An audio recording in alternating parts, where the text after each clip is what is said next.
SCB foundation के अंदर एक ऑटोप्सी परफॉर्म किया जा रहा है। ऑटोप्सी का मतलब होता है पोस्टमार्टम, और ये ऑटोप्सी किसी इंसान का नहीं बल्कि एक वेजिटेबल का किया जा रहा है। रिसर्चर को लगा कि इसके अंदर बड़े बड़े मटर निकलेंगे तो वो इसको काट कर चीरने लगे, लेकिन इसके अंदर उन्होंने जो देखा, ये देखकर ये चिल्लाते हैं अपने कोलिग को, और फिर ये दोनों देखते हैं कि इसके अंदर एक इंसान की बॉडी है।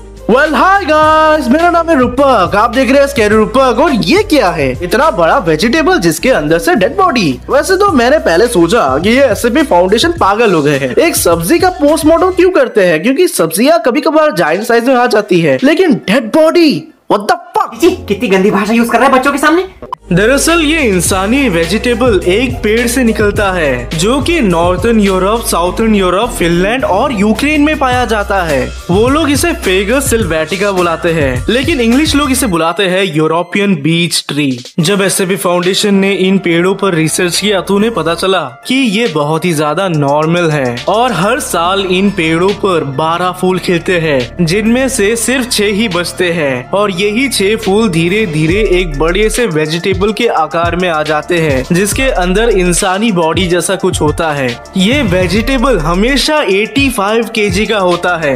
एससीबी फाउंडेशन को पता चला कि ये बॉडी पूरी की पूरी इंसान की बॉडी से मेल खाती है। इनके अंदर भी हार्ट, ब्रेन, स्कल सब है। फाउंडेशन को पता चला कि ये एससीपी एक और एससीपी से बहुत ही ज्यादा मेल खाता है, जो कि है SCP-3989 द बोन ऑर्चर्ड। तो ये एक ऐसा टाइप का पेड़ है जिसमें इंसानी फिगर्स रहते हैं, लेकिन ये बहुत ही ज्यादा डेंजरस होते हैं। ये नॉर्मल इंसानों से बहुत ही ज्यादा शक्तिशाली होते हैं और ये किसी को भी नहीं छोड़ते। लेकिन हम जिस एससीपी के बारे में बात कर रहे हैं, इसके अंदर के बॉडीज कभी भी हिलते विलते नहीं है। साथ ही इन बॉडीज के अंदर में बहुत सारे बीज होते हैं, यानी कि सीड्स। अगर ये वेजिटेबल थोड़ा ज्यादा पक जाता है तो इसके अंदर से जो बॉडी है वो बाहर निकल के आता है, और ये काइंड ऑफ ऐसे शेप में होता है जैसे कि इसने सुसाइड किया है। जब यूरोप के लोगों ने ये सब देखा तो उनकी रातों की चैन उड़ गई, क्योंकि उन्हें लगने लगा कि बहुत सारे लोग अचानक से सुसाइड कर रहे हैं। लेकिन अब एससीबी फाउंडेशन भी क्या ही कर सकते हैं। एक रिसर्चर ने अपने गार्डन में ये बीज बोया तो उन्हीं के सामने पेड़ निकल आया। पुलिस ने भी अपना समय बचाने के लिए इन बॉडीज को सुसाइड ही बोल दिया, क्योंकि आपको तो पता ही है कानून अंधी होती है। तो हुआ यूँ कि ये सारे बॉडीज को दफना दिया गया, लेकिन पता है उसके बाद क्या हुआ? कब्रिस्तान में ही बहुत सारे पेड़ निकल आए, और ये देखकर पुलिस की तो फटी ही फटी, साथ ही साथ एससीबी फाउंडेशन को भी गुस्सा आया, क्योंकि एक गलती के कारण अब ये एक नेशनल इशू बन गया।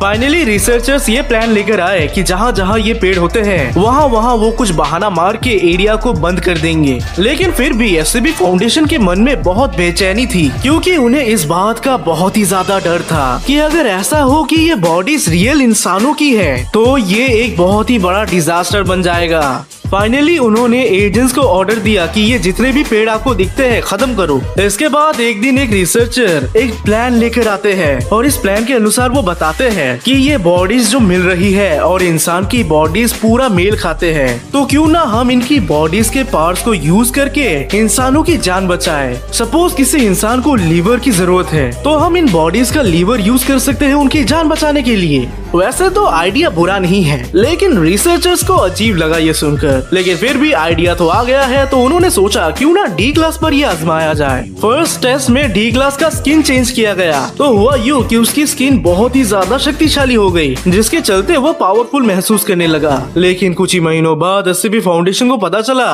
कि ये डी क्लास धूप से डरता है। इसकी स्किन अगर धूप के सामने आ गई तो ये कांपने लगता है। दूसरे डी क्लास के बॉडी से मसल को चेंज किया गया, और हुआ यूँ कि वो बहुत ही ज्यादा शक्तिशाली हो गया। ये पहला टेस्ट था जो कि सक्सेसफुल हो गया।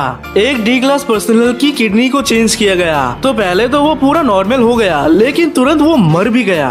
एक डी क्लास लड़की के पेट के अंदर से डाइजेस्टिव सिस्टम को चेंज कर दिया गया, और ये पाया गया कि ये लड़की तुरंत सूख जा रही है। जैसे कुछ दिनों में सब्जी नहीं सूख जाते हैं, ठीक वैसे ही, और कुछ ही दिनों में ये मर भी गई। इसके बाद एससीबी फाउंडेशन ने और भी बहुत सारी बकचोदी की, बहुत सारे टेस्ट, लेकिन कोई भी इतना सक्सेसफुल नहीं हुआ। एक बार पता है क्या हुआ? एक डी क्लास ने छींक मार दी, जिसके चलते ये पेड़ तुरंत मर भी गया। I don't know why and how. फिलहाल तो एससीबी फाउंडेशन ने इन पेड़ों को खत्म करने की बहुत कोशिश की, लेकिन हुआ नहीं, जिसके चलते इन्होंने इसे प्रिजर्व करने का सोचा और आज की डेट तक इन्हें डी क्लास लोग ही संभालते हैं, क्योंकि इनमें कोई खतरा नहीं है ना। तो डी क्लास लोगों की ड्यूटी है कि इन पे पानी देना, इनको साफ सफाई करना, इनको मेंटेन करना। साथ ही साथ सभी गवर्नमेंट्स को भी इस बारे में बताया गया ताकि वो कुछ भी उल्टा सीधा काम ना करे।